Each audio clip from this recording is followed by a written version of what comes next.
de la prisión preventiva y la necesidad de una motivación que guarde relación con la naturaleza y que cumpla los presupuestos establecidos en la norma. Eso es lo que yo quería plantear, algunas ideas con este respecto. Espero que les sea útil, que les haya sido clara la exposición, que sea de ayuda para ustedes, amigas abogadas, amigos abogados, estudiantes, quienes nos ven y nos escuchan. Si así lo consideran, estoy presto para dar respuestas a sus inquietudes. Jorge Tusto nos indica: un infractor por delito de robo o de venta de sustancias estupefacientes, que la pena va de 3 a 5 años y no trabaja, no tiene domicilio fijo y es soltero, ¿es posible darle una medida de sustitución a la prisión preventiva? Yo creo que la respuesta está dada en la propia exposición que yo he realizado, en donde depende el caso concreto, y justamente referirnos en esos términos implicaría hacer como una suerte de formulismo. El juez tiene que motivar en cada caso concreto. Yo he manifestado de que se tiene que hacer el test de la idoneidad, de la necesidad, que se tiene que hacer un test de proporcionalidad. Si en ese caso cumple ese test, se debe otorgar o no se debe otorgar. Porque si yo respondo en términos en que el que tiene casa debe no ser privado de la libertad, y el que no tiene casa debe ser privado de la libertad, entonces incurrimos en el error que estoy cuestionando. La idea es que la motivación de la prisión preventiva tenga que cumplir con su naturaleza, y para ello hemos planteado la idoneidad, la necesidad, la proporcionalidad y el cumplimiento de los presupuestos que establece el artículo 534 del Código Orgánico Integral Penal. Excelente su respuesta, doctor. Janet Cabrera nos dice: en un delito flagrante por un delito de asesinato, el autor material ha sido aprehendido, pero se presume la participación de un autor intelectual. Bajo estos argumentos que usted nos acaba de mencionar, ¿cabría la prisión preventiva me imagino, tanto del autor material como del autor intelectual? La prisión, para que se dicte una prisión preventiva, el artículo 534 del Código Orgánico Integral Penal establece indicios suficientes sobre la existencia de un delito y que la persona procesada sea autor o cómplice. Cualquiera de las dos posibilidades en cuanto a la presunta responsabilidad y formas de responsabilidad. Por lo tanto, claro que procede. Sin embargo, la pregunta de la amiga, me parece, o amigo o amiga, está en términos en que una persona sería detenida. Ahí estamos frente a un problema de flagrancia. Entonces no me queda claro, al parecer, por lo que pregunta, es detenido una persona y la otra no es detenida. Estamos frente a un problema de flagrancia que tiene un tratamiento, una reflexión diferente. Es decir, quienes están privados de la libertad y han sido puestos a órdenes del juez, solamente los que fueron privados de la libertad. Entonces depende quién fue privado de la libertad. Pero como procedencia de la medida cautelar, en la medida en que esté procesada esa persona, que podría ser lo que usted dice, autor intelectual, por supuesto, porque la prisión preventiva procede para autores y cómplices. Perfecto. Alexander Chamba nos indica: buenas tardes, ¿se puede dictar prisión preventiva a una persona con discapacidad? Bueno, al respecto nosotros tenemos que tiene que haber un tratamiento, y ahí una vez más vamos a la ponderación. Miren que por eso no es solamente una mera formulación de un problema y a una motivación que podría ser incluso aparente, porque una persona que acredite, naturalmente tiene que ser acreditado aquello, tiene un tratamiento preferente, tiene un tratamiento como grupo de atención prioritario. Sin embargo, en lo que yo me estoy refiriendo, en las normas que estoy haciendo análisis, de ninguna manera no existe una exclusión en ese sentido. Pero el juez, en cada caso, tiene que considerar cuáles son los elementos que hagan que dicte una medida cautelar de prisión preventiva o una medida diferente y que se cumpla con las finalidades del proceso penal. Excelente.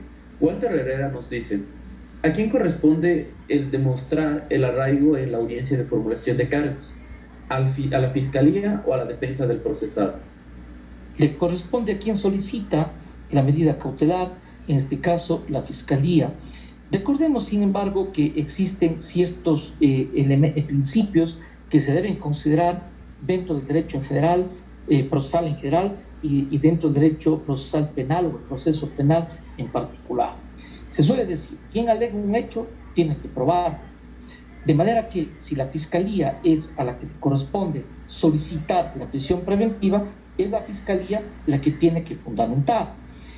Y en este caso tendría que fundamentar la Fiscalía que, si nosotros partimos que la prisión preventiva es excepcional porque la regla general es la libertad, entonces cobra sentido de que la Fiscalía debería justificar por qué las otras medidas resultan insuficientes y por lo tanto, consecuentemente, se hace necesaria la privación de la libertad. ¿Quién debe fundamentar eso? Sin lugar a dudas, la Fiscalía. Ahora bien, más allá del aspecto normativo, en forma estratégica para un litigante, cuánto mejor que sin tener la obligación, así como una persona que está acusada no tiene que demostrar su inocencia, pero desde un punto de vista estratégico podría ser que no vaya una estrategia pasiva de litigación, sino una estrategia activa y corrobora. Pero una cosa es eso y otra cosa es la obligación jurídico-procesal. Excelente. Gabriela Barba nos dice, doctor, buenas tardes. Conocí un caso en el que una persona está detenida más de un año por tenencia de drogas y la detenida presenta un habeas corpus argumentando que el tiempo de prisión preventiva ya caducó. En virtud de aquello, a la detenida le niegan dicha acción. ¿Hasta qué punto es legal esta decisión jurisdiccional? Sobre esto yo no me puedo pronunciar, les ruego me entiendan, porque en materia de habeas corpus son aspectos jurisdiccionales, incluso en casos como los que plantea la persona, que yo me debo pronunciar por apelación, prisión preventiva, y en ese sentido yo no quisiera comprometer ninguna opinión. Debo cuidar mi trabajo académico y cuidar mi trabajo jurisdiccional. Por lo demás, pues, en términos genéricos, para no dejar de dar alguna respuesta al amigo o amiga, se debe tener presente que la prisión preventiva, precisamente por su carácter de excepcionalidad, además tiene plazos fatales, que una vez que se cumplen se deben dictar la caducidad de la prisión preventiva, que como ustedes saben, incluso es de rango constitucional y está establecido en nuestra Constitución. Pero ya entrar en el análisis de si procede o no procede el habeas corpus no podría ser. Excelente. Diana Cisneros nos dice, muy buenas tardes. ¿Se puede conceder prisión preventiva por peligro de la víctima y respeto de la motivación? ¿Por qué las medidas no privativas de libertad son insuficientes? ¿Se deben hacer énfasis en los diferentes tipos de arraigo? ¿En los tipos de qué? No escuché la última parte. En los diferentes tipos de arraigos. Bueno, dos preguntas conlleva esta inquietud del colega. Lo que yo considero es de que en efecto debe tomarse en cuenta lo que establece la norma constitucional. Precisamente en el artículo 77 de la Constitución se establece que la prisión preventiva se aplicará para garantizar la comparecencia del imputado o acusado al proceso, el derecho de la víctima a una justicia pronta, oportuna y sin dilaciones. Si a eso nosotros adicionamos el hecho de que debe considerarse el eventual cumplimiento de la pena, el eventual, y de la reparación integral, y si a eso nosotros adicionamos lo previsto en el artículo 78 del Código Orgánico Integral Penal y 78 del COIP, derechos de las víctimas, que otrora, como sabe decir algún victimólogo, la víctima había estado condenada al ostracismo u olvido, entonces naturalmente que tiene sentido esa alegación. Es decir, para dictar una medida cautelar de prisión preventiva, sin embargo, no puede ser considerado un aspecto aislado, sino precisamente la motivación de reiterar que tiene que cumplir precisamente con las finalidades de la prisión preventiva y con lo que he venido diciendo en varias oportunidades, que es lo central de esta exposición, que se cumpla lo que tiene que ver con la idoneidad, con la necesidad y con la proporcionalidad.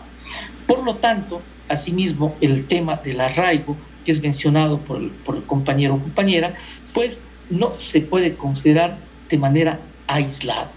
De allí precisamente la labor que tiene el litigante, de acuerdo a su caso concreto, cómo llegar a justificar, o bien estando del lado de la tesis de la Fiscalía, o bien del lado de la tesis de la defensa.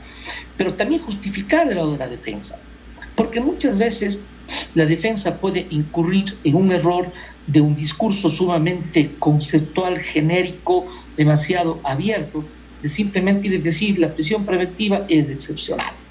Sí, es excepcional, pero no significa que nunca se dicte. Puede dictarse en los casos previstos en la ley y con la debida motivación. Esto dicho sea de paso, con una reflexión que me hace pensar que la defensa técnica tiene que tener también sus exigencias en la fundamentación. Ahí está precisamente el deber y, si cabe decir, la estrategia, naturalmente en buena fe y lealtad procesal, como es el deber también del litigante.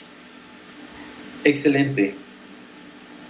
El señor Juan Andrés nos dice: la motivación y fundamentación de la prisión preventiva por parte de los jueces del Ecuador debe guardar correspondencia con los fallos de la Corte Interamericana de Derechos Humanos. Por supuesto. Yo creo que esa pregunta es correcta para nosotros poder, al igual que las demás preguntas nos han permitido, dar nuestras opiniones y tratando quizá de fortalecer lo que ya hemos venido diciendo. Justamente yo comenté de que en primer lugar no solo es el Código Orgánico Integral Penal y la Constitución, sino instrumentos internacionales de derechos humanos. Y tenemos que considerar, en el caso del Ecuador, el bloque de constitucionalidad, los instrumentos internacionales y también la jurisprudencia internacional.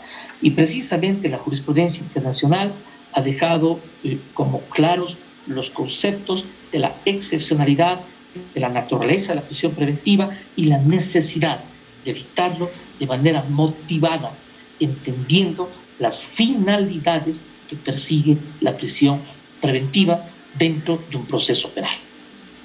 Excelente. El señor Ferdinand Ocampo nos dice: si Fiscalía no requiere la medida cautelar de prisión preventiva, ¿la víctima puede solicitarla y el juez puede otorgarla? Bajo un principio dispositivo, en primer lugar, no se puede dictar de oficio, eso no existe, esa posibilidad en nuestra legislación, y de otra parte, en el Código Orgánico Integral Penal se establece que es la Fiscalía la que debe hacer la solicitud de la prisión preventiva, que precisamente es la que ejerce la acción penal pública, y sobre aquello pues existe una regla concreta. Precisamente cuando yo hacía referencia a las reformas del Código Orgánico Integral Penal, se fortalece la fundamentación que debe hacer la Fiscalía en relación a que las demás medidas son insuficientes para poder dictar las medidas diferentes a la prisión preventiva o dictar la prisión preventiva cuando no se va a garantizar con otras medidas. Si bien es cierto, están los derechos de la víctima en el artículo 78 del COIP y 78 de la Constitución, se debe considerar que nuestro sistema es acusatorio, y esto implica que el ejercicio de la acción penal exclusivo y excluyente corresponde a la Fiscalía, y que la medida cautelar que solicita Fiscalía está muy vinculada con el ejercicio de la acción, en la medida que la Fiscalía considera que es necesario ejercitar la acción y que además, dentro de ese proceso penal, es necesario dictar la prisión preventiva por las finalidades que venimos sosteniendo y que debería fundamentar la Fiscalía. Excelente su respuesta y su participación, doctor. En este momento cedo la palabra al doctor Mauricio Pangore. Muchas gracias, Dani. Estimado doctor Saquicela, en primera instancia quiero reconocer el valioso aporte, su conocimiento, su tiempo y la invitación que usted obviamente nos ha aceptado. Realmente la Facultad de Jurisprudencia de la Universidad Tecnológica Indoamérica está en deuda con usted y espero poder contar con su valioso tiempo y su valiosa experticia para próximos eventos. Muchas gracias desde ya, y a todos los participantes También muchas gracias por haber compartido este tiempo con el doctor Iván Saquicela. Gracias. Muchas gracias, Mauricio, y gracias a todas las amigas y los amigos que nos han escuchado. Yo siempre estoy reconocido de ser escuchado y también siempre contento de poder dialogar, de poder exponer, de poder participar. Esta es la vocación que nos une y reitero pues que solamente espero que haya sido de utilidad y ha sido pues un gusto y hemos de tener otra oportunidad. Buenas tardes a todas, a todos. Que pasen bien. Muchas gracias.